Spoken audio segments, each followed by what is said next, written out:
മിശിഹായിൽ സ്നേഹമുള്ളവരെ, വെളിപാട് പുസ്തകം 12-ാം അധ്യായം അതിന്റെ 1-ാം വാക്യത്തിൽ നാം ഇപ്രകാരം കാണുന്നു. സ്വർഗത്തിൽ ഒരു വലിയ അടയാളം കാണപ്പെട്ടു.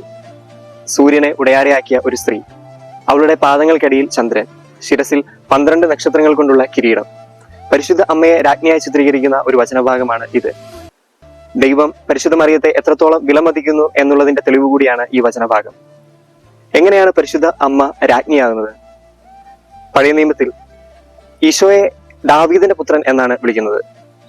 പഴയ നിയമത്തിൽ ദാവീദിന്റെ പുത്രൻ എന്നുള്ളത് സോളമൻ രാജാവാണ്. സോളമൻ രാജാവ് തന്റെ അഭിഷേകത്തിന് ശേഷം, രാജാവായി അഭിഷിക്തനായതിനു ശേഷം, തന്റെ സിംഹാസനത്തോട് ചേർന്ന് തന്റെ മാതാവായ ബേത്ശബയ്ക്ക് ഒരു സ്ഥാനം നൽകിയിരുന്നു. രാജ്ഞിയായി അവളെ അംഗീകരിച്ചിരുന്നു എന്ന് നമ്മൾ രാജാക്കന്മാരുടെ പുസ്തകത്തിൽ കാണുന്നുണ്ട്.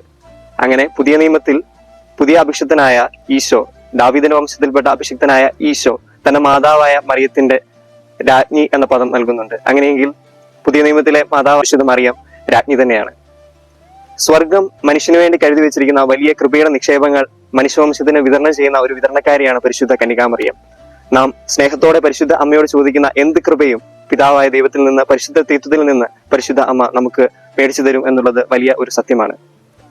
പ്രിയമുള്ള സഹോദരങ്ങളെ, പരിശുദ്ധ അമ്മയുടെ ജന്മത്തിരുനാളിനായിട്ട് നാം ഈ ദിവസങ്ങളിൽ ഒരുങ്ങുമ്പോൾ പരിശുദ്ധ അമ്മയോട് വലിയ ഒരു മാതൃസ്നേഹം നമുക്ക് കാണിക്കാം. പ്രഭാഷകന്റെ പുസ്തകത്തിൽ നാം ഇപ്രകാരം വായിക്കുന്നുണ്ട്: അമ്മയെ മഹത്വപ്പെടുത്തുന്നവൻ നിക്ഷേപം കൂട്ടിവെക്കുന്നു. അതെ, പരിശുദ്ധ അമ്മയെ നാം ബഹുമാനിക്കുമ്പോൾ സ്വർഗത്തിന്റെ വലിയ നിക്ഷേപം ദൈവം നമുക്കായി കരുതി വയ്ക്കുന്നു.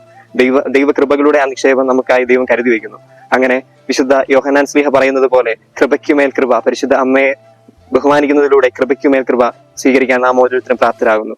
ഈശോ നമ്മെല്ലാവരെയും അനുഗ്രഹിക്കട്ടെ.